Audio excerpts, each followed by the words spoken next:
What's up, guys? Welcome back. Paul Sklar from Paul Sklar X Fit.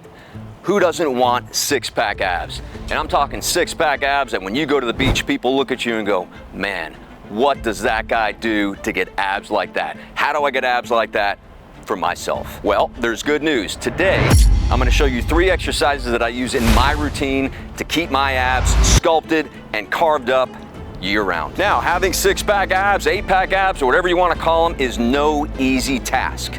Anyone that tells you that it is easy is lying.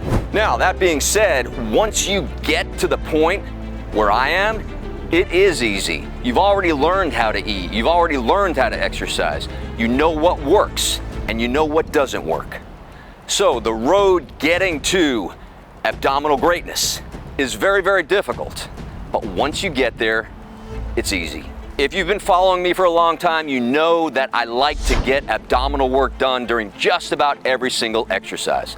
I'm always aware of the abdominals and how they play a role in just about every single action and every single move that we perform on a daily basis. So the first thing that you have to do is you have to have an image in your mind of what you want your abdominals to look like and what you want your body to look like. Once you have that image, then it's easy. You have a path to follow to get there. Now for me, I've always been aware of my stomach.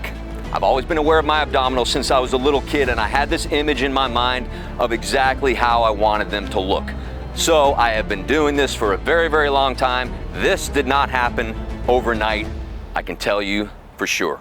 Now, if you want great abs, you have to eat right, and that doesn't mean eating perfectly. I'm not so strict with my diet that I don't enjoy myself. So I eat intuitively. I've said this before. It is key, calories in, calories out. If you want to have your abdominals show, you have to have, number 1, great genetics.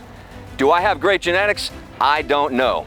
My father doesn't have abs like this. My mother doesn't have abs like this. I can't find anybody in my extended family that has abdominals like this. So maybe I have been granted a gift from above and my insertions are good. But again, I have had to work on this. If I didn't work on this, I don't think my abdominals would look like this. Now, if you look at my children, a lot of them have the same type of abdominal structure that I have. If you look at some of my brothers, some of them, and I have 3 brothers, have the abdominal structure that I have. So not everyone who does the 3 exercises that I'm about to show you are gonna have abs like this. It's just not gonna happen. If you work hard enough, you can see great success with any type of program, especially what I'm about to show you, as long as you connect with your mind and say, I am going to do this. That's not, I'm gonna drink, for a couple of days, I'm gonna eat a whole bunch of food for a couple of days, and I'm gonna be good for 2, and I'm gonna be bad for 4. I'm gonna be good for 1, and I'm gonna be bad for 5. So you have to make a concerted effort in order to achieve the results that you want. But again, find a goal, find a focus, and then travel down that road to get there. Now, when I do abdominal work, I like to do abdominal work that mimics the same type of contraction that is required when you're standing up. Because when you're standing up, that's when people are most likely gonna be looking at your abdominals, and you can either have them hanging out or you can have them nice and tight. So the next 3 exercises that I'm gonna show you are gonna help you with contraction as you're standing. So you have to think about that when you're doing these plank exercises on the floor. How does it translate into nice and tight, carved up abdominals when I'm standing up? Now, the first exercise is the forearm plank to oblique rotation. So this is a combo. It's a 2-in-1 for the abdominals, for the obliques as well. You got the internal, external oblique. You also have the transverse abdominis as well. So it is for your main abdominal wall, transverse abdominis, internal, external oblique. So if you want to work on those love handles, this is a great exercise to do. If you want that nice flat abdominal wall, this is also a great exercise to do. It also works on triceps, lats, and shoulders, as you will see. With this position, we want to have our hands about an inch apart where the thumbs are. The rest of my hands are about 6 to 8 inches apart. I'm gonna lower down slowly into a plank position. So I've got my elbows right underneath my shoulders and I have my hands out in front. So in this position, I'm gonna get a lot of contraction in my triceps as well as my abdominals as I press up. So if this position is too easy for you, the option is to bring your elbows further forward. So now I've got a lot more tension on my abdominals and I'm gonna have a little bit less tension on the triceps, and it's a little bit easier to press up because there's less distance to move, there is also a little bit more tension in the lower back with the elbow forward position. So I recommend finding a good spot somewhere in between. So we're gonna get back into our plank position. I'm gonna press up, so I'm gonna press the floor away. I've got my hips tucked in tight, abdominals extra tight. Once I get to this high position, I'm gonna rotate nice and hard. You'll see my feet spin at the same time.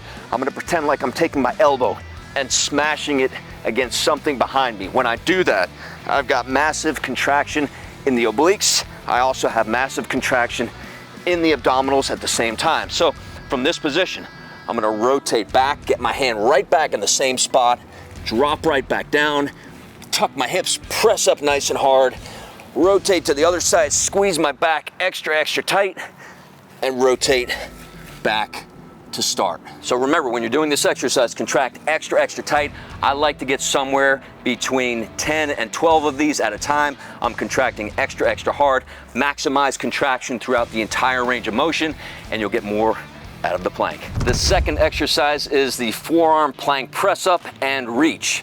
So we're gonna perform the same exact type of press up, but this time, instead of rotating back, we're gonna reach out as far as we can, and this is fantastic for the boxer's muscle, serratus anterior. So when you look at someone and you see nice tight ripples on the side, that is from reaching and pushing or punching.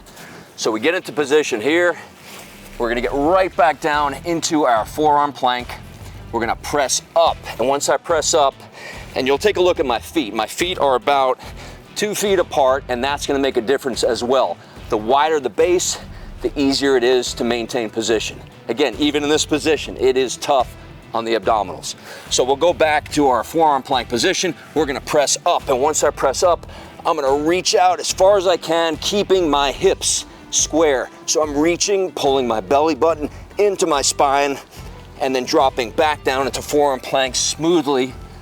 I'm flowing, and then pressing up again, and reaching out in front as far as I can, as far as your shoulder mobility allows, and then drop right back down into plank position. Repeat, press up, reach out. I'm on my tiptoes, as you can see. I'm rocked and locked in place, and back down to position. We'll get one more so you make sure you got it. Reach out in front. You can see there's a slight angle in front. My hand is not directly underneath my shoulder. Reach, and then come back to position. So if you got that one right, abs should be very fatigued. Same deal, you want to get somewhere between 10 and 12 of those.